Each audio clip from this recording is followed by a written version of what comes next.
सिलसिले को भी शुरू करते हैं और पहले दर्शक भी हमारे साथ जुड़ चुके हैं फोन लाइन के जरिए। दिल्ली से राकेश जी जुड़े हैं हमारे साथ। राकेश जी नमस्कार। नमस्ते मैम। नमस्ते, क्या सवाल है आपका, पूछिए। मैम मुझे वोमेटाइन के बारे में पूछना है। मेरे पास 750 शेयर है 260 रुपए के ऊपर, और मैं इसे लॉन्ग टर्म के लिए रख सकता हूँ, बताएंगे और क्या करना है? ठीक है सिमी, बॉम्बे डाइंग पर राय दीजिए। नुकसान तो काफी हो चुका है लेकिन अभी भी लंबे समय के लिए बने रह सकते हैं। आप सजेस्ट करेंगी बने रहना चाहिए या एग्जिट कर ले?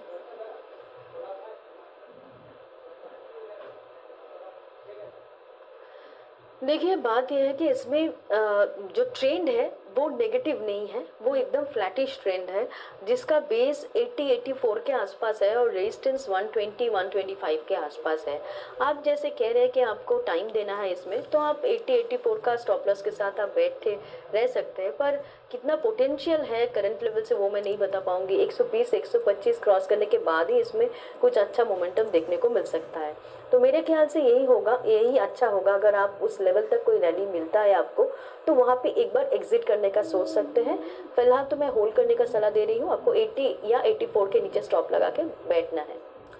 ठीक है, तो स्टॉप लॉस के साथ होल्ड करने की राय आपको दी जा रही है। 80 का स्टॉप लॉस लगाइए क्योंकि ट्रेंड नेगेटिव तो नहीं है, लेकिन आने वाले कुछ समय में आपके लेवल्स आपको देखने को मिल सकते हैं। कुछ समय देना होगा, स्टॉप लॉस लगाकर बने रहने की राय आपको दी जा रही है। अगला सवाल हमें व्हाट्सएप पर आया है राजकोट से जय का, और इनका सवाल है एलटी फूड्स पर 1000 शेयर्स इन्होंने 50 के लेवल्स पर लिए हुए हैं। काफी पहले की खरीद लग रही है, काफी ऊंचे लेवल पर इन्होंने ये शेयर ले लिया है। 50 के आसपास लिया हुआ है, इस वक्त 33 पर आ चुका है ये शेयर। सिमी ये स्टॉक लगातार, अगर हम पिछले 6 महीने का ट्रेंड देखें तो लगातार एक डाउन ट्रेंड में है और इस वक्त 33 पर आ चुका है, आज भी कमजोर है। अभी एलटी फूड्स पे क्या करना चाहिए इन्हें?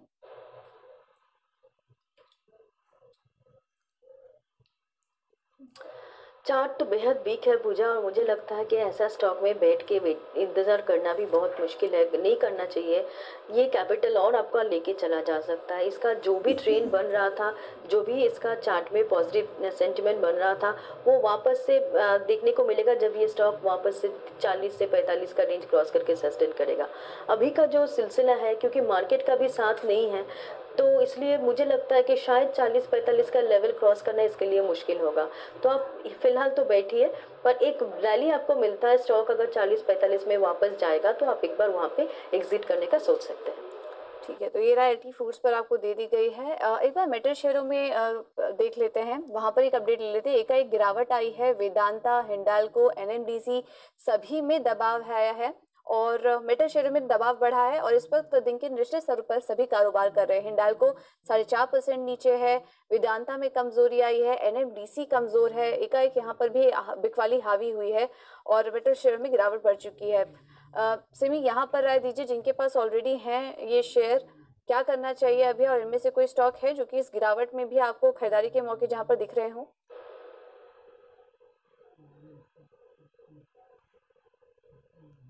नहीं पूजा, मुझे लगता है कि ट्रेन के साथ चलना ही बेहतर है, क्योंकि पूरा सेक्टर अभी परफॉर्म नहीं कर रहा है और सारे पैरामीटर्स से स्टॉक अगर टेक्निकली देखेंगे तो वीक ही है।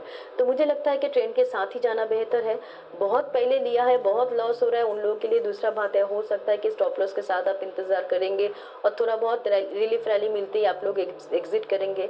फिलहाल का जो सिचुएशन है, किसी में भी कोई भी बाइंग ट्रिगर नहीं हो रहा है। मतलब जिस लेवल के ऊपर जाने से कॉन्फिडेंटली हम लोग बाई कह सकेंगे, उस लेवल के ऊपर शायद जा रहा है, पर एक दिन का ही टिकाऊ है, उसके बाद वापस से सरेंडर कर रहा है। कोई भी मतलब रैली सस्टेन नहीं कर रहा है।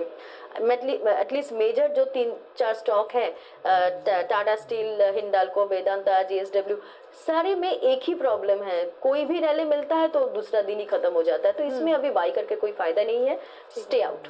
ठीक है, तो अभी फिलहाल इस गिरावट में भी कहीं खरीदारी करने की तो राय नहीं दी जा रही है। जिनके पास है होल्ड करके रख सकते हैं। अगले दर्शक हैं हमारे साथ उड़ीसा से विद्या जी जुड़े हैं। नमस्कार सर, क्या सवाल है आपका, पूछिए। जी हेलो जी, आवाज आ रही है आपको मैम, सवाल पूछिए अपना। हाँ मैम, मैं आरकॉम ली थी, तो अभी मतलब मैं ली थी 5.65 पैसे में, तो मुझे तो सेल कर देना चाहिए या फिर मुझे अभी कुछ देर और वेट करना पड़ेगा? मैम आप एक बार फिर से भाव बताएंगी, किस लेवल पर लिया था आपने? मैं 300 शेयर्स ली थी ₹11.65 में आपने ये शेयर लिया था। जी जी। अच्छा, ये मेरे ख्याल से ट्रेडिंग के ही लिहाज से आपने लिया होगा। रिलायंस का लिया कब था आपने, ये थोड़ा बता सकती हैं? मैम ये लेके मैं 15 डेज हो चुका है।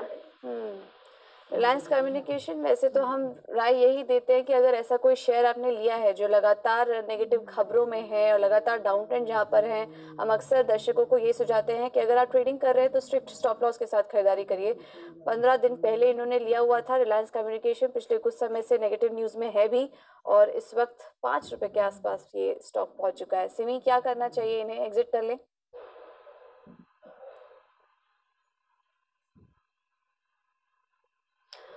पूजा, उन्होंने 11 रुपया में लिया था, एकदम बिल्कुल ट्रेडिंग के लिए लिया था और शायद यही सोच के लिया था कि स्टॉक इतना नीचे आ गया है।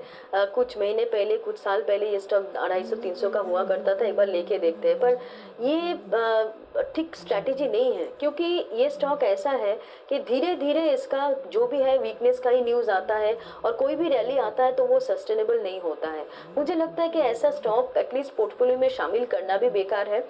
और मतलब जिसका ट्रेंड इतना खराब है उसमें एटलीस्ट ट्रेडिंग के लिए भी लॉन्ग साइड पर ट्रेड नहीं होता है। मतलब ट्रेडिंग पर भी लॉन्ग साइड ट्रेड कब बनेगा, जब इसका short term medium term trend अच्छा हो रहा है, तब हम लोग एक ट्रेडिंग का कॉल दे सकते हैं। ये तो ऐसा फॉर्मेशन के साथ नीचे जा रहा है कि कोई भी रैली सस्टेन नहीं कर रहा है, तो यहाँ पे ट्रेडिंग के लिए भी बाई करना बहुत मुश्किल था। और उन्होंने बाई किया है, आप सोच लीजिए कि उतना आपका जाने का ही था। करंट लेवल पर या कोई रैली उछाल मिलता है तो आपका भाव मिलता है तो भी आपको बेच के निकल जाना ही पड़ेगा। कर सकती है, नुकसान से बच सकती हैं। चलिए आगे बढ़ते हैं। एक और स्टॉक जो कि आज फोकस में है वो है पेज इंडस्ट्रीज। कंपनी के नतीजे आए थे आज। पेज इंडस्ट्रीज में 8% से ज़्यादा की गिरावट भी है। नतीजों में कुछ निटिग्रिटीज, कुछ इंटरनल्स यहाँ पर आए हैं जिसकी वजह से गिरावट आई है। और क्यों आई है ये गिरावट, क्या वजह है, इस पर पूरी डिटेल लेकर हमारे साथ कुशल जुड़ चुके हैं। कुशल, बताइए क्या वजह है इस गिरावट की? जी हाँ, देखिए तो सुबह पेज इंडस्ट्रीज 5% लुढ़का हुआ था, पर उसके बाद आगे आने वाले जो सेशंस हुए हैं अभी बाजार में तो गिरावट बढ़ी है, उल्टा 8% की गिरावट देखी जा रही है अभी। तो कोटक, खबर यह है कि कोटक की एक रिपोर्ट आई है इसके नतीजों पर, तो कोटक ये देख रहे हैं कि ओवरऑल जो नतीजे हैं उसमें एक अकाउंटिंग एडजस्टमेंट है जो कंपनी ने रिपोर्ट नहीं की है, जिसकी वजह से ये गिरावट देखी जा रही है। तो वो ये कह रहे हैं कि जो नया अकाउंटिंग स्टैंडर्ड है उसमें अगर इनकॉर्पोरेट किया जाता है तो 33 करोड़ की जो आय है वो एक्स्ट्रा एडेड है कंपनी के जो रिपोर्टेड फिगर्स हैं आय के। तो उसमें ओवरऑल अगर हम देखेंगे तो आय में जो है वो वन ऑफ आय होनी चाहिए, मतलब एक मुश्त आय होनी चाहिए थी ये 33 करोड़ की, न कि जो सालाना की आय है उसमें रिपोर्टेड होनी चाहिए थी। तो अगर आप आय ग्रोथ को बात करें तो कंपनी ने जो आय रिपोर्ट की है वो 18.8% की है, पर अगर उसको एडजस्ट किया जाए वो अकाउंटिंग स्टैंडर्ड को ध्यान में रखते हुए तो आय जो है वो 13.5% की होनी चाहिए थी। और मार्जिन्स फ्रंट पे देखें तो मार्जिन्स 1.6% की बढ़त रिपोर्ट की है मार्जिन में, पर एडजस्टेड जो मार्जिन है वो करीब 2% की गिरावट जो है वो देखी जानी चाहिए थी। तो ओवरऑल जो नतीजों में एडजस्टमेंट हुआ है उसकी वजह से ये गिरावट देखने को मिल रही है। राइट कुशल, बहुत बहुत शुक्रिया ये सारी डिटेल्स शेयर करने के लिए। तो कुछ एडजस्टेड जो रिपोर्ट किए गए हैं वो तो हैं ही, लेकिन अगर इसको एडजस्ट करके देखा जाए तो इस तरह की ग्रोथ नजर आएगी। आय ग्रोथ 13% के आसपास की, कारोबारी मुनाफे की जो ग्रोथ है वो 2% के आसपास की नजर आएगी। मार्जिन जो है वो नेगेटिव में चले जाएंगे अगर हम एडजस्टेड फिगर पर ध्यान दें तो। और यही वजह है कि पेज इंडस्ट्रीज आज सुबह से ही कमजोर है। अब इस पर क्या करना चाहिए, इस गिरावट पर, इस पर हम आगे भी राय लेंगे। सिमी, नमस्कार। प्रशांत सुन पा रहे हैं? हाँ सुन पा रहा हूँ जी, क्या सवाल है आपका सर, पूछिए। दो शेयर थे, एक एबी कैपिटल था एंड दूसरा आरएचएफएल था। Okay. Buying price AB capital की थी 180 एंड आरएचएफएल की क्वांटिटी थी 500 लिया था आपने 85 पर। हाँ तो बराबर। दोनों आपने ट्रेडिंग के लिहाज से लिया था या लॉन्ग टर्म के लिए लिया था? इन्वेस्टमेंट के हिसाब से लिया था। ओके, तो दोनों एनबीएफसी शेयर आपको पसंद आए थे। तो अभी क्या करना चाह रहे हैं, समय दे सकते हैं आप? समय तो दे ही सकता हूँ, ऐसा कुछ इश्यू नहीं है और लॉन्ग टर्म होराइजन है मेरा, रखना भी चाहता हूँ। अगर समझो ये इतना परफॉर्म नहीं करे तो क्या करूँ, अगर इस पे चेंज करना होगा तो कुछ और भी कर सकता हूँ क्या, कोई अदर ऑप्शन होगा तो वो भी जानना चाहता हूँ। तो 2 शेयर इनके पास, आदित्य बिरला कैपिटल और रेपको होम फाइनेंस, इन दोनों में खरीदार। RHFL, रेपको होम फाइनेंस जी। नहीं, Reliance home finance. Reliance home finance, माफ कीजिएगा, रिलायंस होम फाइनेंस पे इनकी खरीदारी है। 500 शेयर्स हैं, 85 पर इन्होंने लिया हुआ है। सिमी बताइए चार्ट्स देखकर इनके जो लेवल्स हैं, वैसे तो इनकी खरीदारी से काफी नीचे आ चुके हैं दोनों ही शेयर, तो जो लेवल्स हैं वो कब तक देखने की उम्मीद है? बने रहना चाहिए, समय देना चाहिए इन दोनों ही शेयरों को?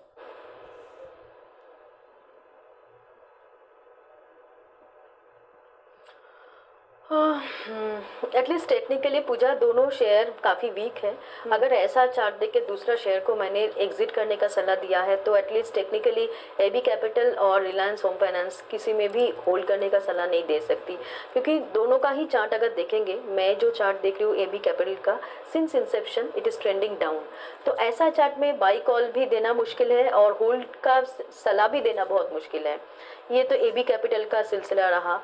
रिलायंस होम फाइनेंस ये भी देखेंगे तो ये भी शायद 2017 में ही इंसेप्शन हुआ था और अभी तब से ये स्टॉक ट्रेंडिंग डाउन ही है, मतलब 1 साल से जो स्टॉक, 1-1.5 साल से स्टॉक वीक है। तो इसमें और क्या बता सकेंगे, मुझे तो नहीं लगता कि इसमें होल्ड करके कोई फायदा है।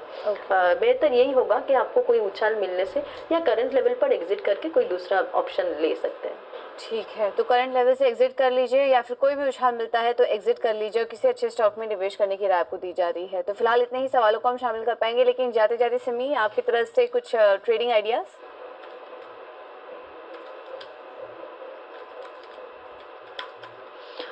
हाँ, ट्रेडिंग आइडियाज़ तो पूजा मुझे देना है, क्योंकि मैंने जो निफ्टी में बाई कॉल दिया है और निफ्टी जब उसके बाद चलने भी लगा था, एक पहला टारगेट 660 का अचीव भी हो गया था, हाँ वहाँ से थोड़ा बहुत सेल ऑफ आ गया है, क्योंकि निफ्टी के साथ साथ जिस स्टॉक में मैं वेट कर रही थी कि ये शायद चलेगा अब, वो स्टॉक एक्चुअली नीचे आ गया है और वो नीचे आ गया इसलिए मार्केट नीचे भी आ गया है।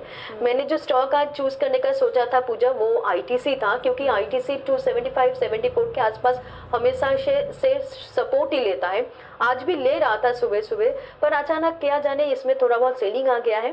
पर वो स्टॉक भी मैं दोहरा देती हूँ एक बार, जो स्टॉक जो लेवल्स मैंने दिया था 274 के नीचे स्टॉप लगा के मैं खरीदारी करने का सलाह दिया था। 282 और 284 ये 2 टारगेट्स मैंने दिया था।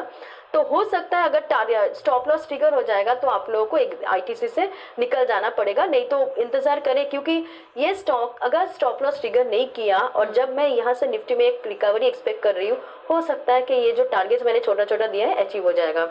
और 2 स्टॉक में अभी पूजा चला के बताना चाहूंगी, क्योंकि मुझे लगता है कि थोड़ा बहुत स्ट्रेंथ एक्वायर किया है सुबह से।